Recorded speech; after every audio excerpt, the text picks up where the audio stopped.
Hi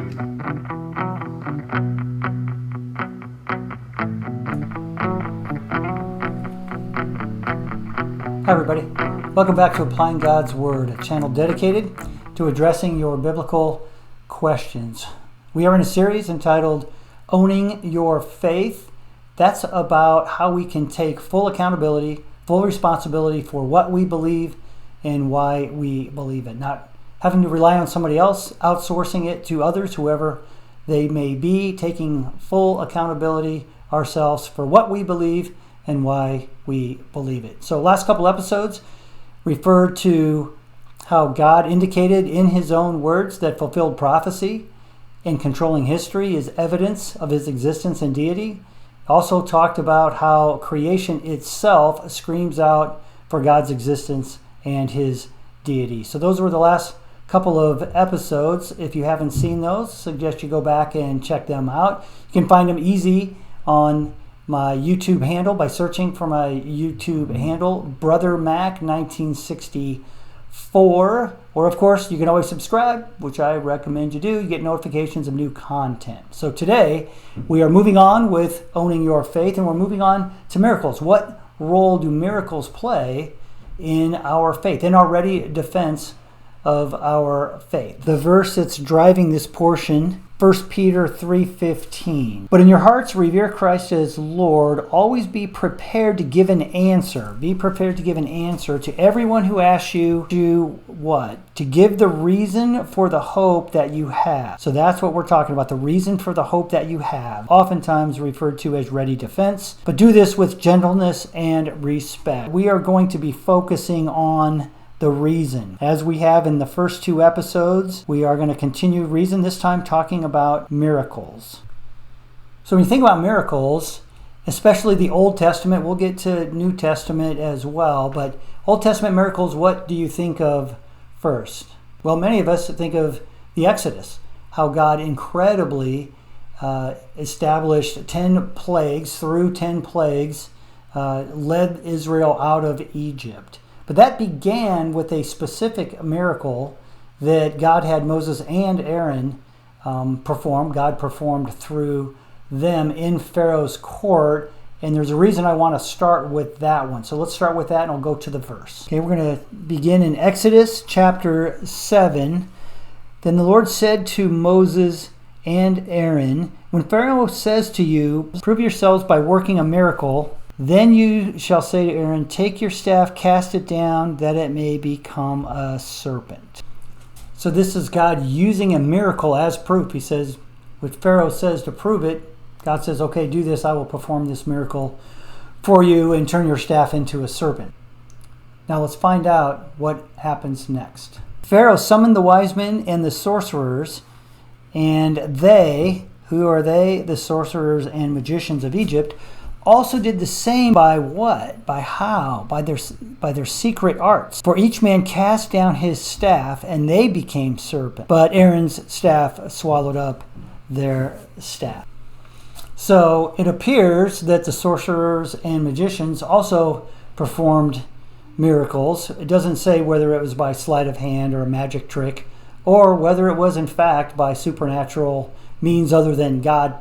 It doesn't say. But it does say that they replicated it, or at least gave the appearance to replicate those miracles. So what does that tell us about how we should incorporate miracles and their existence in our ready defense of our faith? Well, as I've said before, let's look at more than just one verse to see if there are other verses that indicate miracles are performed by someone, anyone, any being other than God. Well, God, of course, then uses 10 plagues to lead them out of Egypt, and then that's followed by parting of the Red Sea. Pharaoh's magicians, sorcerers, replicated the turning the staff into a snake. They did that, but it doesn't stop there. They also replicated turning water into blood. They also replicated the plague of the frogs in some fashion. So all of those three, they replicated. Not just once, but multiple times. They did something that looks like they also performed miracles. Whether they did or not, or how that looked, we don't know. But we do know that they could not replicate in any fashion any of the other plagues, nor, of course, parting of the Red Sea. Now again, as always, we look for other places in the Bible, other sources, places where it might indicate similar things going on so that we can make sure that we are correctly applying or understanding what God has in store for us. So we're going to go to Job. We're not going to read all of Job or do a deep dive, but a couple of things. Then the Lord said to Satan, "Behold, all that he has in it is in your power. Only do not put forth your hand on him." So a quick setup for that. Satan, the great accuser, stands in God's presence, indicating or accusing Job of only following God, only loving God, having faith in him, because God has blessed him so abundantly. Job is very wealthy. He enjoys incredible status, has a great family, large family, blessed in every way humanly possible. Satan indicates the only reason that he follows you is because you have all that. So take away all that and he will curse you to your face. So God accepts the challenge and says, okay, I just don't put your hand on him. So what follows is a number of miracles performed or controlled by Satan himself in Job's chapter 1 and 2. So what are they? Well, Satan controls people, the Sabians, to come and destroy and plunder Job. He also sends the Chaldeans to plunder Job and his possessions as well. He sends fire from heaven to burn up the sheep and the servants and kill the servants as well. Then he also has a great wind that destroys a house and kills all of Job's children. So all of this happens immediately. It happens all in one day. When he's getting word of one of the things happening, that servant is not done speaking and another one comes up and tells him of the next tragedy that happens. So Satan controls all of these things, including wind. So including, it looks like he controlled the elements of nature as well. And then a fire from heaven as well. Not clear exactly how that happened or what that looked like. But he controlled people, controlled nature to some extent, all at once, timed it all at once to take everything away from Job. Then later he goes back and God allows him to touch Job, to harm Job, but just not take his life. So Satan also, and is in a couple of verses after this, he controls Job's health as well. But he can only do what God allows him to do. But nonetheless, Satan appears to have some power as allowed by God. So let's triangulate. How does that look in terms of miracles in our scriptural triangulation? Okay, so in Exodus, God performs amazing miracles himself, but the Egyptian sorcerers and magicians replicate some, but not all, of those miracles. And then Satan controls people, wind, Job's health in the end, as well as brings fire from heaven. So what do we think when we triangulate all of those things and intersect them? What does that tell us about miracles? And specifically, what does that tell us about miracles regarding our ready defense, the reason for our faith? It's good to look at other verses to say, are there other verses in the Bible that cast maybe a different shadow, that seem to limit where we are going with this? John chapter 4, this is Jesus talking, unless you people see signs and wonders, Jesus told him, you will never believe. Well, later in John, Jesus answered, this is where somebody's saying, hey, tell us plainly, are you the Christ or not? Jesus answers, I did tell you, but you do not believe. The works I do in my Father's name testify about me. The works testify about me. But you do not believe. Why do you not believe? Well, because you are not my sheep. So we will get back to this, but that's a deep statement that he showed them the works, but they don't even believe the works, the miracles. But let's get back to where we were. So another verse, also in John chapter 10, just a little later, do not believe me unless I do the works of my Father. Interesting point there. Do not believe me unless I do the works. So in other words, you got to see works. Jesus says, don't bother believing in me unless I do the works. So the works, doing miracles is part of Jesus' commission here. But if I do them, even though you do not believe me, believe in the works. So believe in the miracles. That would seem to potentially fly in the face. So believe in the works, that you may know and understand that the Father is in me and I in the Father. But earlier, you do not believe because you are not my sheep. So there's an intersection there I would offer for your consideration that Jesus is talking to them about. Well, believe the works. The works are part of me. You don't understand them. You're not going to believe because you don't believe in me to begin with. So how do we intersect that? Well, I have a thought for you. I'll get to that in the wrap-up. The coming of the lawless one, commonly we refer to him commonly as the Antichrist. The coming of the lawless one will be in accordance with how Satan works. He will use all sorts of displays of power through signs and wonders that serve the lie. And then in Matthew, for false Christs and false prophets will appear and perform great signs and miracles to deceive even the elect, if that were possible. Talking about the end of time. So we know God and Jesus can perform miracles. We also see here in the scriptures that others, Satan, can perform miracles. Magicians and sorcerers can at least provide the appearance of performing miracles, or maybe they're controlled by Satan.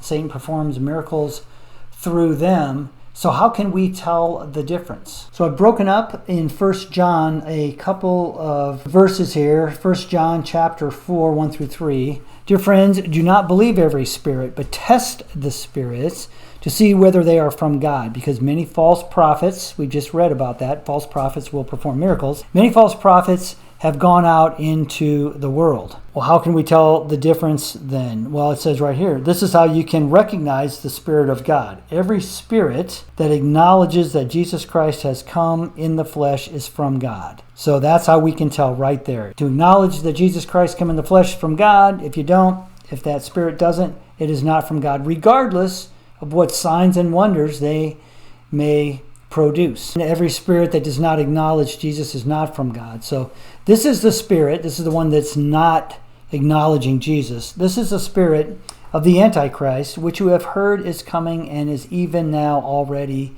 in the world. So the spirit of Antichrist and or Satan himself is already in the world, deceiving people, and that will in some cases include signs and wonders, things that either are miracles or appear to be miracles. So what does that tell us about miracles? Well, let's look at a summary here. Okay, miracles, God performs them. The reference is, well, really the whole Bible. God performs miracles, we know that. We also have now seen that not all miracles are from God. But the hope that we have is that we can test the miracle workers or the spirits based on if they acknowledge Jesus Christ has come in the flesh or not.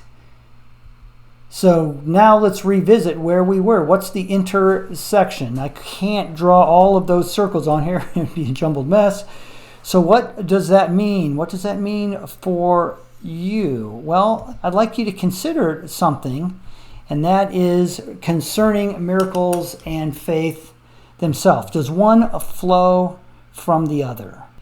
So let me ask you, do you believe in God because you've witnessed miracles?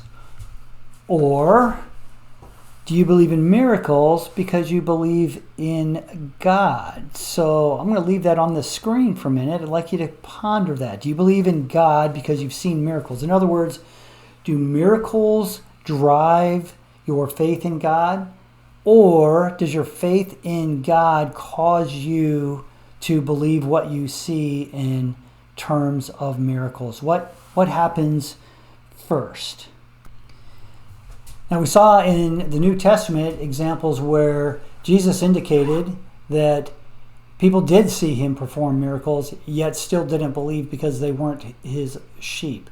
So there's at least some indication that even those who see miracles aren't going to believe that they're actually miracles, or aren't going to believe that they're from God, one or the other. So it doesn't appear to me, you come to your own conclusion on this, but it doesn't appear to me that miracles are the basis of one's faith. The flip side, I think, absolutely is true. Our faith, I think, can and does drive us to see miracles that otherwise, or acknowledge miracles that maybe otherwise we wouldn't have, or we wouldn't have believed. So here might be an example for that. There's a condition called frequency illusion that's been acknowledged in psychological circles, and that is where, if you've purchased a car, maybe a specific car, make, model, color, then you haven't hardly seen or noticed any of them on the road. But once you've bought the car, you see them all over the place, right? That's what's called frequency illusion, and that is they've been there all along, but you just haven't noticed them. They weren't important to you for whatever reason. You didn't take note of them. But now, in this example, once you own that specific car, you see them all over the place. Well, I offer to you that maybe that's the case with miracles, that since it appears that until you're a follower, a sheep, a follower in the flock of Jesus, you're not going to believe miracles. You'll question them. I think we do that now. If we are not there and we hear about some miracle, we raise our eyebrows a little bit and say, maybe that happened. Maybe that didn't happen. I would have to be there, or I would have to know those people. I would offer that once you come to faith in Jesus, then the chances are that we look around and we see God at work, and he's been at work all along, and maybe we didn't notice.